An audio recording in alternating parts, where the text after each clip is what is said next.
want to show you in this video how I worked the folded neck ribbing for the Tangential Blues sweater. This sweater was knit from the top down, so around the neck here was the original cast-on stitches. When I came to work the folded rib, what I did was I picked up stitches all the way around and then worked my ribbing in the round to twice the length that I wanted the final height of the ribbing to be. And that reason for that is you want this height, and then when you fold it over you need the same again here. So you have to have twice the final length that you'll want when you're actually working it. Then once I had finished the length I wanted, I got a second needle and I came back and picked up each of the inside loops from the picked up stitches that I had done originally on a second needle. Then I folded it down and I knit those picked up loops with the final stitches as I was binding it off, which meant that as you're binding it off, you're also creating the fold and the seam as you're going. Now, when you pick up these stitches along here, it can be quite tricky, so I would suggest using quite a small needle size to work it as you go to make it a little easier for you. I've got a small swatch over here where I can show you what this is going to look like. For the ease of being able to see it, I've done two different yarn colors. This is the same as your cast-on stitches where I've picked up stitches for the ribbing, and here I've worked a certain length of twisted rib, which will be folded over like this to be joined along in here.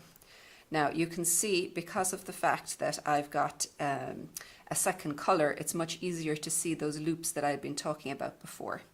Now, as you're picking these up, you're kind of pulling it tighter and tighter, so it does get trickier as you move along with it.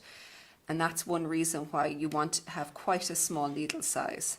Like I've got a kind of a needle size about one size smaller than this one, but it may still not even be enough. So what I'm trying to do here is just pick up each of those loops as you work along.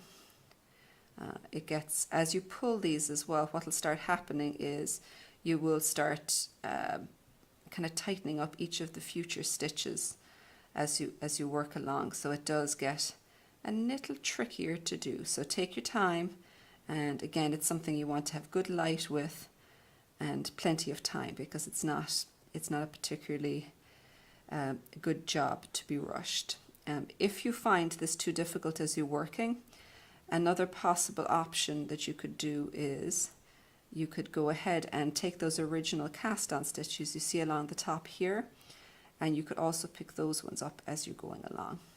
So just all you want to do is you want matching loops at the bottom of the cast-on to kind of try and join it up.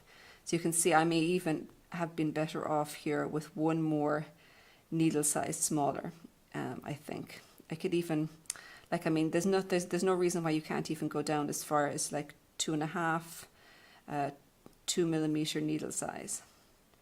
But this is, I mean, you get the basic idea with this. So if I was doing this on the final piece, it's going to be in the round. So you're going to be, you can see it's quite tricky because all of the other yarns are trying to come up. There's one more here, but I'm just going to leave that for the moment. So if I'd done this in the round, I would have done this and you'd be all the way around and you'd be back to the start. But obviously this is flat, so that's not the case. So then I'm just going to slide these over to the very tippy top, and I'm going to go get my working needle over here.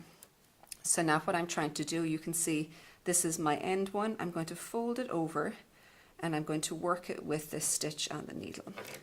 So grab my working yarn, and you're just going to do a knitted bind off is fine because it's all hidden inside. I'll take one stitch from here, one stitch from here, knit them together, and then I do the same for the next one from this and one from this, and knit them together. Do that one again, here we go, and then you're just going to lift one stitch over the other. You do that, you just continue on working your way around. And you can see here, if you've done if you don't have a perfect pick up here, you can either fix it as you're going or just kind of work on ahead with it. Once it's enough to hold the stitch, that will do the job. So you just kind of continue on like that, and you start creating that folded join as you go around. Make sure you don't do it too tightly, because you want to make sure you have enough stretch on the inside of that folded hem.